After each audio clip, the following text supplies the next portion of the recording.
I don't know if any of you are familiar with a guy named Garrison Keillor, but I remember him doing sort of, these storytellings in auditoriums, you see it on PBS or whatever. And it was kind of remarkable because he had these musicians who would come out while he was telling the story, And so I just had this vision of Adam just playing along behind me. So we don't have the visuals, we don't have the projector, but we've got Adam. And, no, okay. Well, as John said this morning, we are in this series called Uprising. And the whole idea about uprising is that life has this way, and we're calling them diminishers, that crash into our lives. And there's all kinds of different diminishers. The diminishers are common to us all, but at the same time, we uniquely experience these diminishers. And the point isn't, okay, we've got these diminishers, the point isn't, oh, life sucks and life is so hard. It is. The point is this. How do we experience an uprising in the midst of diminishers? How do we overcome when those diminisher waves literally crash into our lives and knock us down? And I'm going to get you to use your imagination a bit this morning, because as you can see when I say, here's the visual isn't there.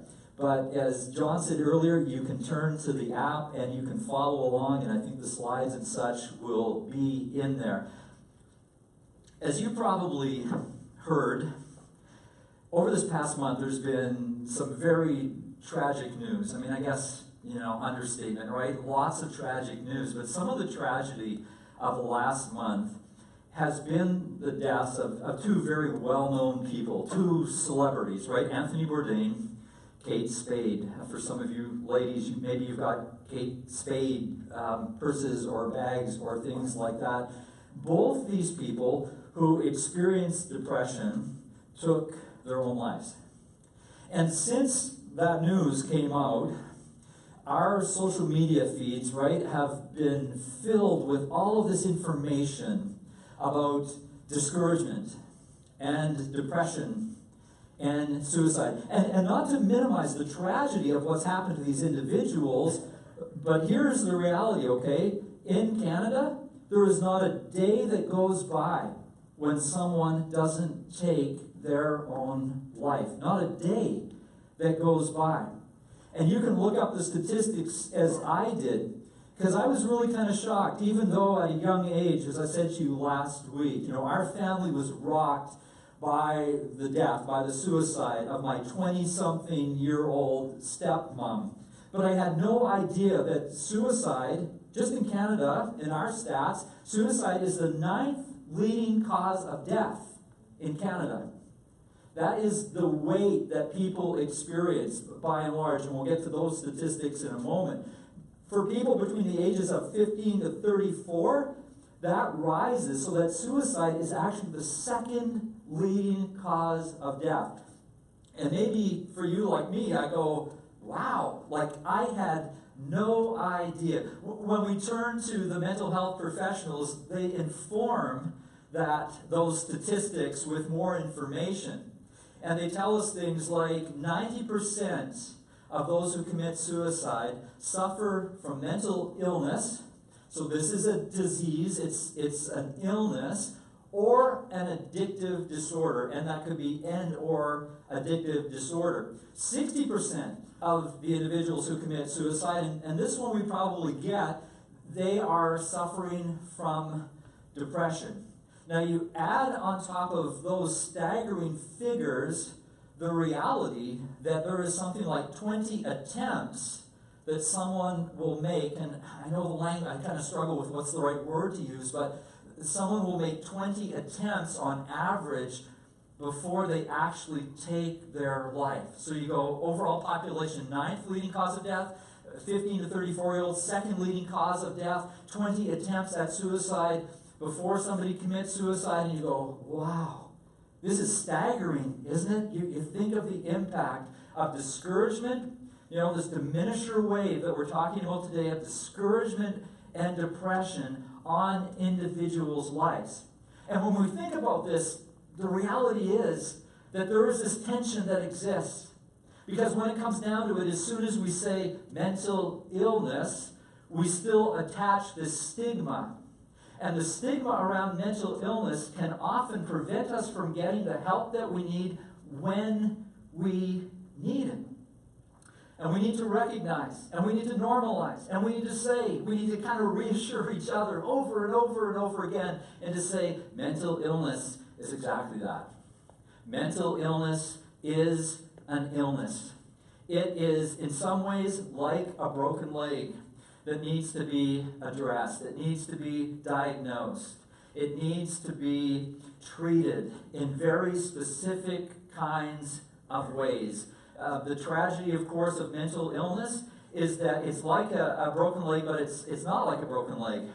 It's more like a virus in the sense that it can reoccur over and over again. And you may have this experience, or you may have friends that have this experience, and it is this lifelong battle of dealing with this illness, which leads people to feeling the despair and the weight of it. But, okay, I'm not minimizing mental illness. I want to be really clear on this. But depression, discouragement, is not always because of mental illness. And something that just really opened my eyes up a couple of years ago is someone told me, a professional, a psychologist told me, that situational depression. So in other words, you and I have those, we all do, those experiences in our life where all of a sudden it's like life takes us sideways. Life turns us upside down. Life doesn't go the way that we expect it to go. And all of a sudden that situational depression, it can become chronic depression unless it's addressed, unless it's dealt with. See, a lot of us might just say, well, suck it up, you know, like, come on, deal with it, or don't suck it up, stuff it down, right? All these different ways of going, I'm going to cope with this, I'm going to cope with this. But the reality is, mental health professionals will tell us, is that if you don't address situational depression, it can turn into deep-seated depression. It can become chronic depression in your life. You need to address it. And so this morning, we're looking at what we've called this diminisher wave, right? All these diminisher waves, but specifically this morning, the diminisher wave of discouragement. And you think about that word for a moment, discouragement. What it actually means is having your courage stolen. Discourage is losing your courage, is having your courage taken away, is having your courage stolen. And you know, it's interesting. I thought about it this last week. You know, we talk about certain words in our vocabulary that are not good words. We usually address them to a certain letter of the alphabet. But D words are not good words. You've got discouragement. You've got depression. You've got despair. You've got disillusionment. You've got death. And those conditions afflict. Many of us are far too familiar with experiencing them. If we don't experience them ourselves, then for certain we have someone close to us who is experiencing them. So my question to you at this point this morning, where you're at in your life, what you've experienced, what you may be experiencing right now, is how do you overcome this diminisher wave of discouragement and even depression in your life? How do you overcome? How do you experience an uprising in your life when that wave of discouragement and depression comes slamming down on you?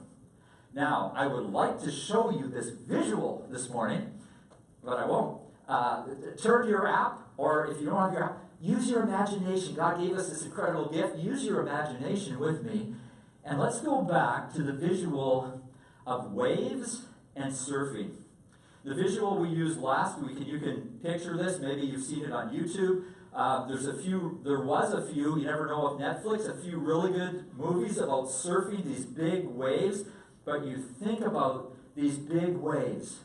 You know, this wave, for instance, that is far bigger in proportion to myself and this screen. And here you are, little surfer dude, and here's this wave coming down on you. And you think of the capacity of that wave, potentially to destroy you, at the very least, to turn your life upside down, drive you so deep, you don't even remember, you don't even know which way is up. But here's the thing. People still surf. people still surf these big waves, and professional surfers will tell you that surfing a wave can be one of the most incredible experiences of life. And so I want to speak to you right now in the midst of this diminisher wave of discouragement and depression and despair and all these other D words, the reality that what if you can come through the wave, cut through the wave, and come through on the other side so much stronger, so much healthier, so much more trust-filled. What if that could be your experience? As opposed to getting crushed by this wave, what if you can cut through the wave and come out on the other side, literally having that wave make you stronger and better and healthier and more trust-filled than you have ever been before. And this is where we revisit the experience of the guy we started looking at his life last week. Because in Psalm 42, this guy starts talking about what he's experiencing in life. How this diminisher wave, so many different diminishers that seemingly are hitting him at once, and they're driving him down. And they're turning him upside down so that he's lost all frame of reference. He doesn't know which way is up. Would you think about what he says through his experience? You can look at this, follow along in the app. Actually, another thing you can do, you can turn to Psalm 42, and I'll relate the verses to you. You can actually look them up. But this is what the guy says about his experience. In verse 3, he says this. He says, day and night, I have only tears for food. What is he saying?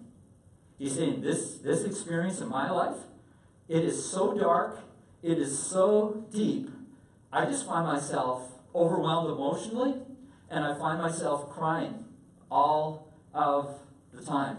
It's hit him that hard that all he has are tears. That's the depth and the darkness that he finds himself in. And look what else he's saying in that. You think about it. He is saying this condition is so severe, it's so critical in my life, that my tears are my food. In other words, he's not eating. This darkness has impacted his life so much, he has no appetite. All he can do is cry all the time. And then look what else. He says day and night. In other words, he's not sleeping. The weight of life is so heavy on him, he just lies there at night, and maybe you've had this experience. It's just overwhelming you. It's just playing out in your head over and over again. And then notice what he says in verse 4. My heart is breaking as I remember how it used to be. As I remember how it used to be. He's living in the past, but the reality of his experience is that life is so bad, so dark, so tough right now. In this moment, all I can do is remember how good life used to be. I can't see out of this moment that's literally turning me upside down, and it's crushing me. And this is dark stuff. And then he says one last reference I want you to look at with me. Notice, why am I discouraged? In other words, our definition. Why have I had my courage stolen from me? Who's taken my courage from me? Why is my courage gone? Why is my heart so sad? See, what this guy does is he is being crushed by this diminisher wave. It may seem so obvious to us, we just dismiss it like, whatever. But at the same time, is so powerful, is so critical, is so important. His practice in this moment can literally transform us, can literally change us. Now, what do I mean? Look at what this guy is doing. If you've got Psalm 42 open, you can go to YouVersion, YOU version, and download the app. But in Psalm 42, what is he doing here? He's listening to his soul. He is listening to his soul. If you're not comfortable with that word soul, if you're like, what is that, my soul? He's listening to his heart. He's listening to that story that his heart is telling to him. He's looking at what it is that he has experienced, what it is that he has gone through, and his heart is speaking to him, and he is listening to the story. He is listening to his heart. He says this. He says in verse 4, "These things I remember," notice, "as I pour out my soul." And then he says, verse 5, "Why, my soul? Why are you downcast? Why so disturbed within me?" If you and I want to experience an uprising in life, if you and I want to overcome, which we do, right? I mean, who doesn't want an uprising? Who doesn't want overcoming? When that diminisher wave knocks us off our feet and drives us down and turns us upside down, then we need to learn to listen to our heart. We need to learn to listen to our soul. And that's what this guy is honestly doing in this moment. He's listening to his heart. He's listening to, what is it that's happened in my life? What is it that has brought me to this place? Now, recently, I was reading a book, and you're probably familiar with Dr. and Bishop Reverend Desmond Tutu, right? Desmond Tutu from South Africa, from Africa, and his daughter, who is also a minister. And I'm reading this book. It's called The Book of Forgiveness. And you think about the context that they're writing out of, which is specifically South Africa, and to a certain extent Africa as a whole. You think for a moment about that context.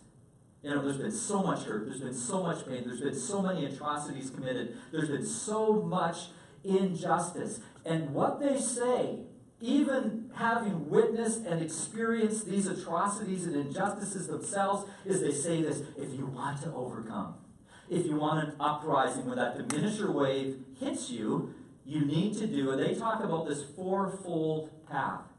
But especially relevant to us this morning, and the diminisher of discouragement and depression are the first two steps. And they say this: you want that uprising? You want to come out through that wave on the other side? Then you need to do two things. You need to, first of all, tell your story. Tell your story.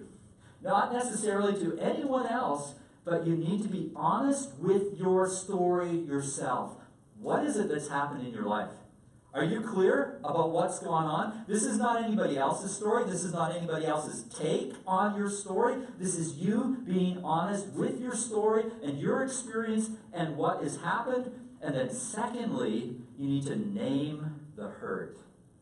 I like this phrase a little better. I'm going to suggest it to them, but you need to name the pain. Tell your story and name the pain. And that is exactly the example of what this guy in Psalm 42 is leaving to us. He is being brutally honest. This isn't let's pretend, let's put a happy, smiley, emoji on this. This is be brutally honest. This isn't Peter Pan, Tinkerbell, and pixie dust. This is raw honesty. This is what has happened in my life. This is how I have arrived at this point. This is my story. You need to tell your story, and you need to name the pain if you are going to experience an uprising and if you are going to overcome. Now just think with me for a moment about what happens in our lives when we don't do that. Because I would suggest that for some of us this is really difficult. For some of us, our default is to minimize, is not to deal with our story, to just put it down. I love this researcher's information. This researcher by the name of Brene Brown. And she does all this research around pain and around overcoming and around uprising. And she speaks out of her research, and she speaks out of her own experience of pain and vulnerability and abandonment and rejection. And she says, for all of us, there are three ways that you can respond to the pain in your life. And the first thing that she says is this: you live in constant pain. You live in constant pain, and you seek relief by numbing it and or inflicting it on others. And what is she saying there? She's like, in a sense, you're like, this is my life.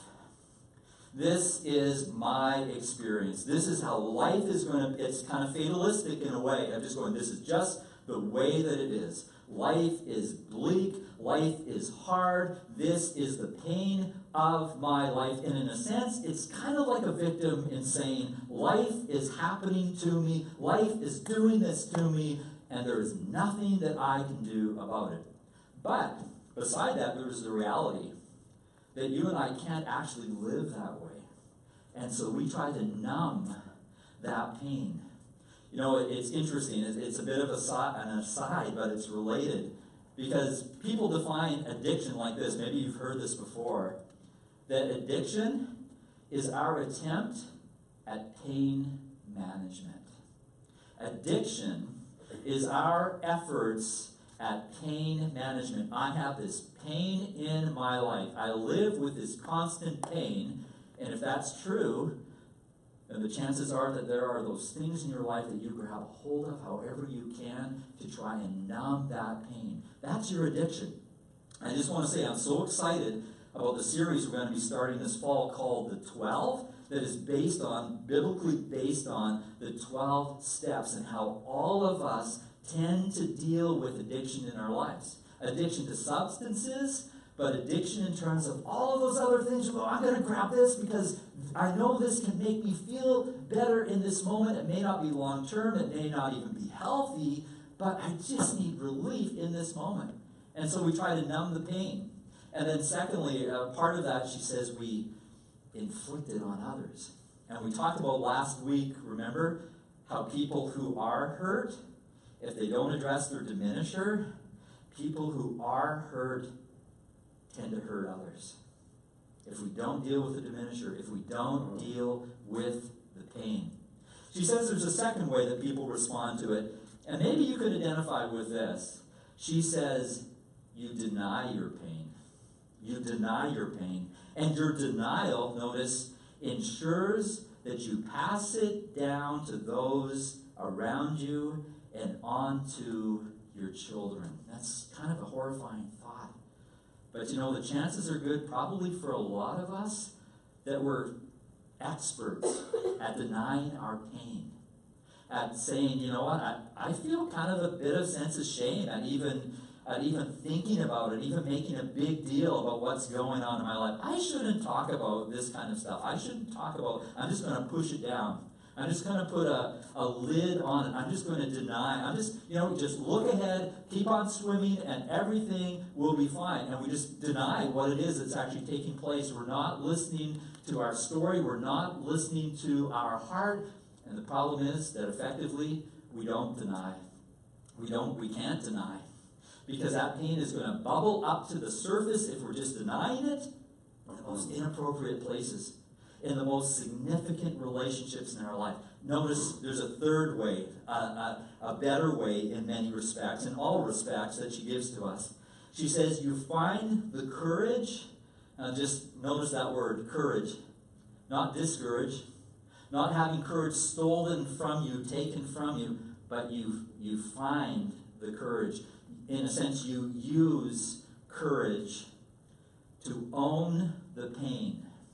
In a sense, to listen to the story and to own that pain is a part of the story, and informed by faith, even believing that there is a God that is somehow going to use the pain in your life. And she goes on, you own the pain and develop a level of empathy and compassion for yourself and others that allows you to spot hurt in the world in a unique way.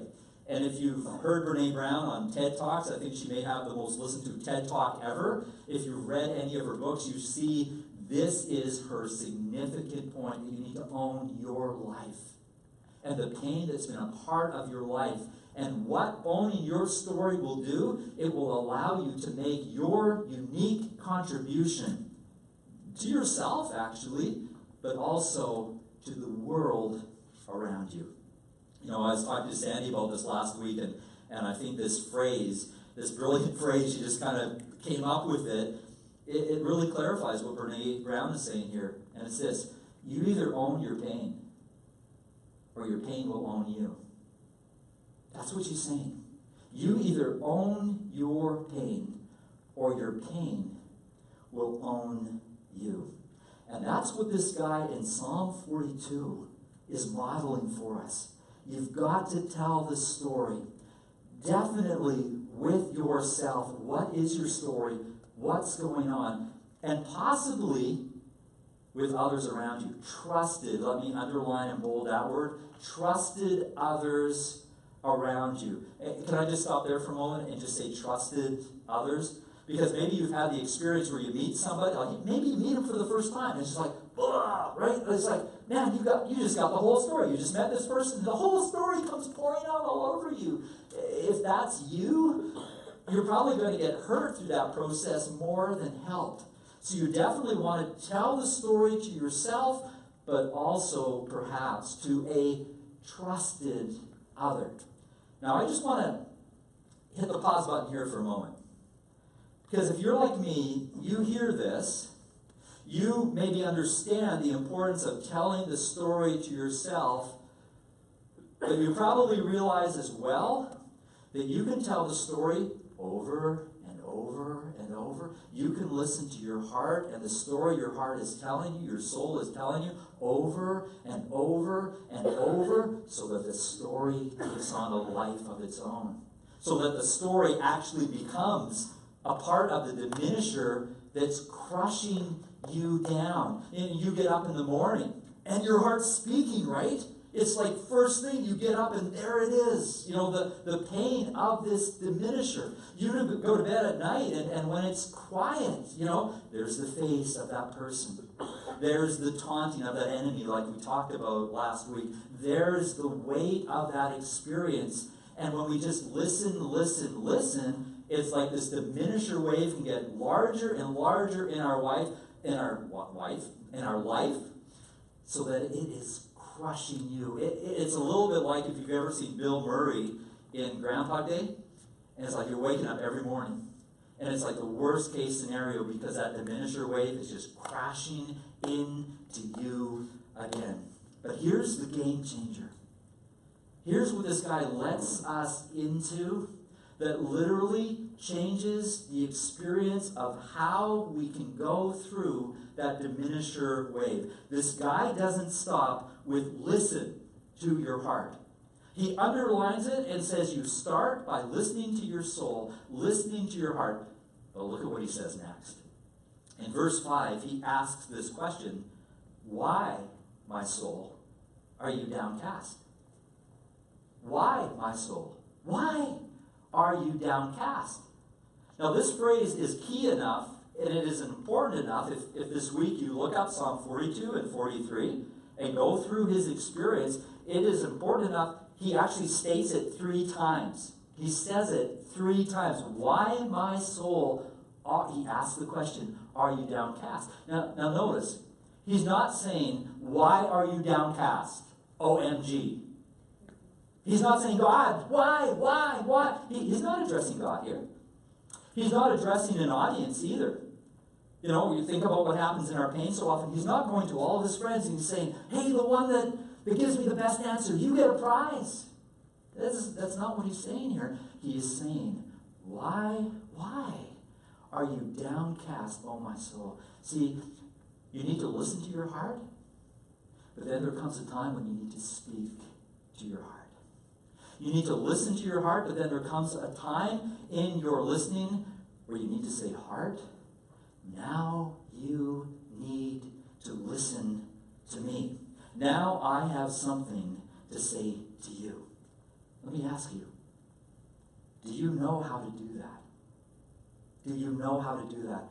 Do you know how both to listen to your heart, but then do you know when it is time to speak into your heart? This isn't get a stiff upper lip, stop your sniveling, double down on your pain. But neither is this listen, listen, listen, listen, listen. You must listen to your heart. But at some point, you have to turn and say, heart, now you listen to me. Now I have words to say to you. I have truth to speak into you. I have promise to speak to you. I have hope to speak into you that is going to enable me to go through, to cut through this diminisher wave and to come out on the other side having a radically different experience. And if you're going, is that true? Is that possible? Let me give you the visual. Go home and look it up on YouTube or Netflix. The visual is this. These big waves, as they're called, they have the capacity to destroy us. But there is a professional surfer, and you can see this picture if you're on your app right now, or you can try and imagine it. But professional surfers, especially literally the first professional surfer, Phil Edwards, he tells us this about waves. And if you want, this is the only time, you can close your eyes. And you can try and imagine, picture what it is he's describing. Because he says this. He talks about cutting through a wave. And he says, it's like the greatest moment that you can experience in surfing. When you get into one of the truly big waves, that there is a time when, if you ride the wave properly, in other words, if you approach this properly, with the right practice, with the right technique, you can crest the curl and come down on the other side and turn into the wave so that the wave curls over your head. In that moment, you find yourself in a tunnel of water. It swirls all about you. It's like a whirling green cathedral, he calls it. The water above is most thin, and the sunlight coming down spangles it. So it looks like green diamonds. And it's absolutely silent in there. You cannot hear a sound. And if you want to, you can lean back against the wall of water behind you. And it lifts you and it carries you like a pillow. Maybe you've seen this kind of experience, and maybe some of you have had this kind of experience, where the surfer, you're watching, and they go into this tunnel, and you're watching, and you're just like, oh no, this is not good. And all of a sudden, what happens? They pop out on the other side, and while you're worried about them, they are having the most incredible experience that can be had in surfing as they go through what this guy calls this green cathedral that is spangled like green diamonds because of the sunlight that is projecting through it. Can you see? Can you see how you have the potential to go through life this way? How you have the ability and potential to face the diminishers of life, those big waves in your life, and instead of being smacked down and turned upside down, to be able to come through that wave with a radically different experience. And this guy in Psalm 42, he lets us in on the secret. He says that diminisher in your life doesn't need to have the loudest voice in your life. Because notice what he says. Why, my soul, are you downcast? Why so disturbed within me? Put your hope in God. Put your hope in God. In other words, life can be awful. Life is full of these diminisher waves that seem to smack us down and knock us off our feet and turn us upside down. But heart, you listen to me. You have a heavenly Father.